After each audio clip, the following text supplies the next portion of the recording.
Hello mga kalapatids. Okay, so meron lang po tayo ditong isang follower na nagtanong kung ano po yung air distance app na ginagamit natin. So actually before po meron po tayong tutorial ng pag-download ng air distance app, ngunit unfortunately ay hindi na po available yung app na yon sa Play Store. Kaya naghanap po tayo ng panibagong air distance app. So ito po, please check this out.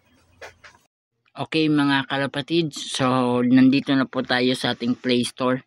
So para po ma-check natin yung app po na ginagamit natin sa pag-determine ng distance or air distance, search lang po natin yung app na ang pangalan ay City Distance. City Distance. Okay. So hetong ano po, yellow na icon. So, installed na po siya sa ating device. So, sa inyo po mga kalapatids, if wala pa po, kindly install po. After po ma-install, click nyo lang po open.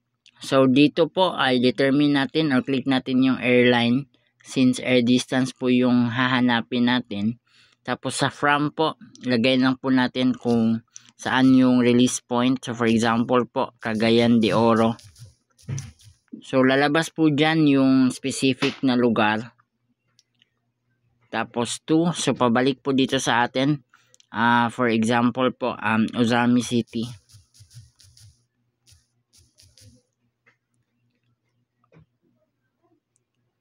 Okay, so merong mga location dito ng Ozami City.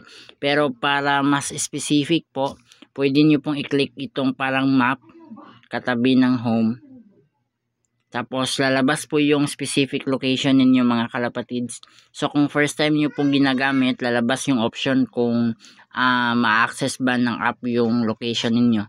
So yes nyo lang po yun.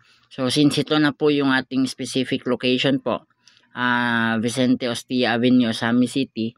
So get distance po. So make sure po na yung units ay naka kilometers. So ito po yung result. So, yung Cagayan de Oro po at saka dito po sa amin, yung air distance niya po ay nasa 97 kilometers. So, pwede din yung i-click yung open map view. So, pagka-open po nito, ito po yung lalabas. So, Ozamis to Cagayan or Cagayan to Ozamis. So, ito po mga kalapatids, pwede nyo po itong gamitin bilang app po sa pag-determine ng air distance. Maraming salamat. I hope meron kayong natututunan.